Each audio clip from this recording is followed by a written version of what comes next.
نماز میں دل لگانے کا طریقہ کیا ہے؟ جب بھی ہم نماز پڑھنا شروع کر دیتے ہیں کچھ نہ کچھ خیالات آنا شروع ہو جاتے ہیں. کوئی مری میں گھوم رہا ہے، کوئی ناران کاغان جا رہا ہے، کسی کے ذہن میں خیالات آنا شروع ہو جاتے ہیں، کسی کو کوئی بات آنا شروع ہو جاتی ہے. لوگ پریشان ہو جاتے ہیں کہ بھئی ہم نماز کے اندر دل کیسے لگائیں. بھئی کوئی مشکل مسئلہ نہیں ہے، کوئی آسان سا حل ہے. حل یہ ہے کہ میں آپ کو 5 طریقے بتاؤں گا. ان 5 طریقوں میں سے کسی ایک طریقے پر بھی اگر آپ عمل کر لو تو آپ کا نماز کے اندر دل لگنا شروع ہو جائے گا. وہ 5 طریقے کون سے ہیں؟ بڑے آسان ہیں. ان 5 طریقوں میں سے کوئی ایک طریقہ اختیار کر لو. پہلا طریقہ یہ ہے کہ جب آپ نیت کر لیں نا نماز کی، نماز پڑھنا شروع کر دیں، تو آپ اپنے ذہن میں یہ تصور لائیں کہ مجھے اللہ دیکھ رہا ہے کہ میں کس طرح نماز پڑھ رہا ہوں، کس طرح تلاوت کر رہا ہوں، کس طرح قیام کر رہا ہوں، کس طرح رکوع کر رہا ہوں، کس طرح سجدہ کر رہا ہوں. یعنی ہر رکن میں یہ خیال دل میں جمائے رکھیں کہ اللہ مجھے دیکھ رہا ہے. جب اس بات پر آپ نا 1-2 ہفتے پر عمل کرو گے، مشق کرو گے نا بار بار، تو انشاءاللہ نماز کے اندر آپ کا دل لگنا شروع ہو جائے گا، پھر خیالات نہیں آئیں گے. پہلا طریقہ ہو گیا. اچھا، دوسرا طریقہ کیا ہے کہ نماز کے اندر جو تلاوت اور اذکار اور تسبیح ہوتی ہے نا، سب عربی میں ہے. ہاں، پوری نماز عربی میں ہے، لیکن ان کا جو اردو ترجمہ ہے نا، اس کی طرف آپ غور رکھیں. جو پڑھے لکھے لوگ ہیں وہ تو یہ کر سکتے ہیں.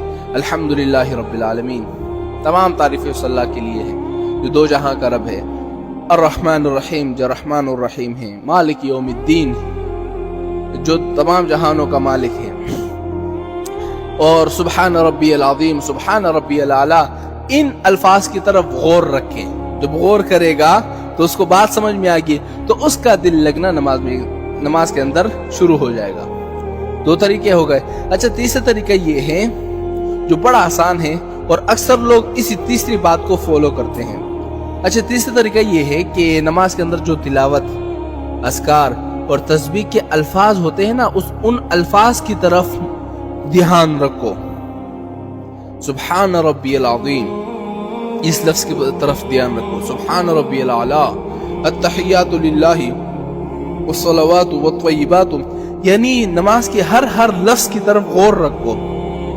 ترجمہ تو سب لوگوں کو نہیں آتا نا، تو اکثر لوگ یہی تیسری بات کو فالو کرتے ہیں کہ نماز کے اندر لفظوں کے اندر غور کرتے ہیں.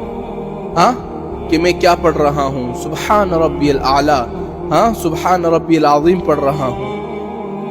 اچھا، تو چوتھا طریقہ کیا ہے کہ ذہن میں یہ تصور باندھے کہ میں بیت اللہ کو دیکھ رہا ہوں. بیت اللہ میرے سامنے ہے، کعبہ شریف میرے سامنے ہے. یہ ہو گیا چوتھا طریقہ. اچھا، 5واں طریقہ یہ ہے کہ نماز کے اندر جتنے ارکان ہیں وہ سوچ کر ادا کرے.